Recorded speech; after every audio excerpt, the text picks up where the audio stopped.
the stream. All right, we are ready to go, BJ. First question for BJ Johnson goes to John Denton, OrlandoMagic.com.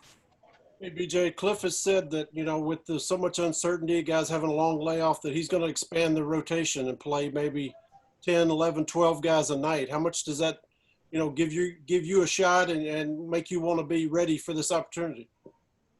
I think that's just how, I approached the season earlier in the year. With the Lakers game, a couple guys went down and I had to step up. So just hearing him, think that he's going to expand the roster. The lineups definitely gives me a confidence boost. I think over the years, I did a good job of proving myself and earning some trust with Cliff. So, if the opportunity presents itself, I think I'll be there. Fox Sports Florida replayed that Laker game the other night. How big of a moment was that for you? How much did that show that, you can play at this level? I think it was huge for me. Every little opportunity you get, you try to make the most of it.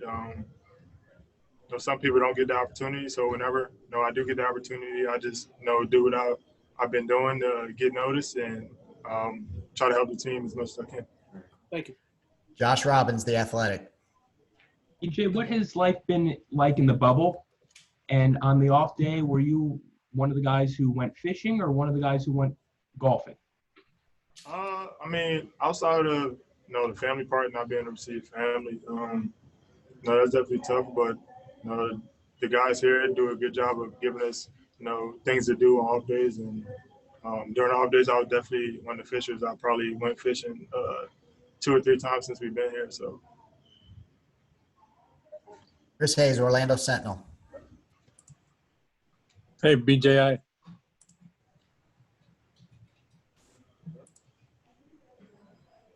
Chris, you're muted. There you go. What's the difference in the practice sessions then right now for you as compared to the last part of the early part of the season? I think it's just like you said earlier, with all the uncertainties is more so that everybody got to be ready. So early in the season it was more so who your rotation guys are, and you're trying to put them in the best position to help the team. But now it's like everybody in a certain sense has like equal opportunity, equal opportunities to prove themselves. So like now you don't have the opportunity to sit back and just make sure T. Ross and Evan and Butcher getting their reps. You got to definitely be involved in it as well. Philip Rossman Reich, Orlando Magic Daily.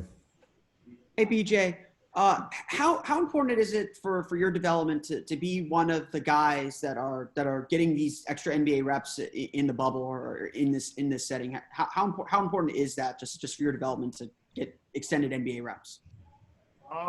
Every time I'm with the Orlando guys, you learn things that you probably couldn't experience or learn in the G League. So whenever I'm up here, I'm locked in trying to get as much knowledge as I can and then apply whenever the opportunity presents itself. Dan Savage, OrlandoMagic.com. BJ, how much do you value the time you had in Lakeland, and how much do you still feel the support of the organization, seeing their posts on social media about you guys who are out here with the Magic in the campus? I probably wouldn't be who I am today without them. I started with them. Big part of my decision to come back to Orlando and Lakeland was based on their organization. So the relationship I had with those the coaches and the front office people there definitely says a lot about the organization, and most of that starts from Orlando and it just trickles down. So having that family atmosphere and people I believe trust in me and people I have trust in makes it easier to come to work with these guys. Eric Wilson, 1070. Could you speak to just like one aspect of your game that you're kind of working on now that you have this unique opportunity? Is there one? Not always been well, since I've been a pro, I've been known as a shooter. So I think the next aspect of my game would be handling the ball a little more. Just playing that two guard position and just being more protected with the basketball. Josh Robbins, The Athletic. BJ, I'm curious, what did you learn about Chuma Okeke from your time together in Lakeland, and seeing the minimal amount of on-court stuff he was able to do? What's your sense of how he will be able to help the Magic in the future? Chuma's one of those guys. People in his situation always don't, respond the way you have to get through those things. But he's one of those guys that no matter how he felt that day, he was always coming in to get his treatments and do whatever the staff is telling him to do so he can get back on the court. And I believe that when his time comes, he'll be ready to help the organization. All right, we have time for two more for BJ. Jamie Say, WKMG. Hey, BJ. Just wondering, DJ Augustine had said a couple of weeks ago that he was kind of looking forward to getting into the bubble because it's a part of NBA history. It's never been done before. You're one of 360-something basketball players on the planet that's experiencing that. Like, has that kind of dawned on you that you're part of this history? What do you think? I agree. I mean, the chances that this will happen again, given what's going on in the world in terms of COVID and the social injustice, where being able to use this platform and push forward an agenda is definitely a part of history. And like DJ said, we're just excited and glad to be a part of it. Okay, the last one for BJ Johnson goes to Chris Hayes, Orlando Sentinel. Hey, BJ, I was just curious, with James coming back to practice yesterday, was there any kind of a celebration right before practice, or how did the guys rally around him yesterday?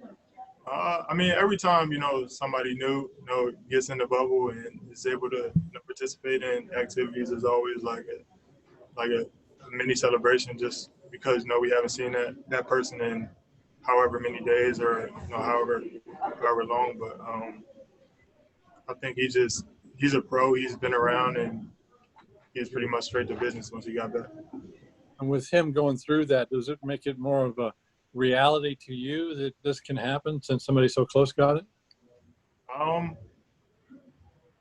think now that we're in the bubble is at least is less likely, but knowing that somebody close to you has it definitely puts in the back of your head that like I could be next. But I think the guys here and the NBA do a good job of giving us guidelines to follow and making sure those guidelines are and make sure everybody's up to speed with them, and we got people around us just making sure we're washing our hands, not shaking hands, trying to minimize interactions. So the guys do a pretty good job of trying to protect us here.